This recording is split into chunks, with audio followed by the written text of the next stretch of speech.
आज शेपूच्या भाजीपासून अतिशय healthy tasty असा नाश्ता तयार करतोय। एक वाटी शेपूची भाजी स्वच्छ करून धुवून बारीक कट करून घेऊया। एका भांड्यामध्ये 1 वाटी गव्हाचं पीठ, 1 वाटी ज्वारीचं पीठ, पाव टीस्पून हळद, 1 मोठा चमचा लाल तिखट, 1 मोठा चमचा तेल, चवीपुरतं मीठ, 1 टीस्पून जिरे पावडर, 1 टीस्पून धने पावडर व 5-6 लसूण पाकळ्या सोलून घेऊन बारीक वाटून घेऊन टाकून घेऊया। सर्व छान मिक्स करून घेऊया। त्यामध्ये आपण बारीक कट करून घेतलेली शेपूची भाजी टाकून पीठ छान एकत्र मिक्स करून घेऊया। यामध्ये थोडं थोडं पाणी टाकत आपण पीठ घट्ट किंवा खूप सैल असं न तिंबता मध्यम सैलसर आपण हे पीठ मळून घेऊया। छान असं हे पीठ तयार करून घेऊया। पोळपाटावरती थोडंसं तेल टाकून घेऊया व ज्या भांड्यामध्ये आपण हे वाफून घेणार आहोत त्या भांड्याला पण तेल लावून घेऊया।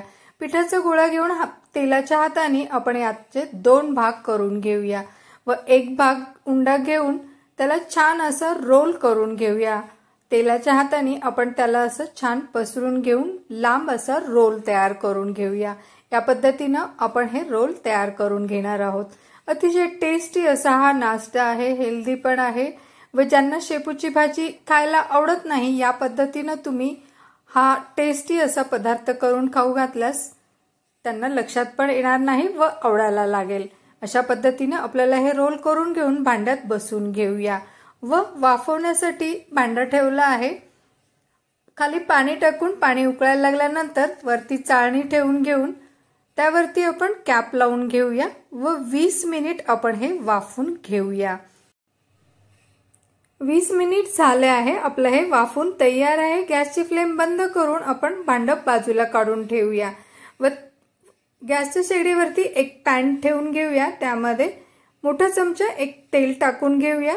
यामध्ये मोहरी व जिरे टाकून जिरे मोहरी छान तडतडली की 1 चमचा तीळ टाकून घेऊया। तीळ पण छान तडतडले की त्यामध्ये 1 मोठा कांदा बारीक कट करून घेऊन टाकून घेऊया व 5-6 पानं कढीपत्त्याची टाकून घेऊया। छान कांदा व कढीपत्ता लालसर असा छान फ्राय झाले की त्यामध्ये पाव टीस्पून हळद, 1 चमचा लाल तिखट व चवीपुरतं मीठ टाकून कांदा छान आपण परतून घेऊया।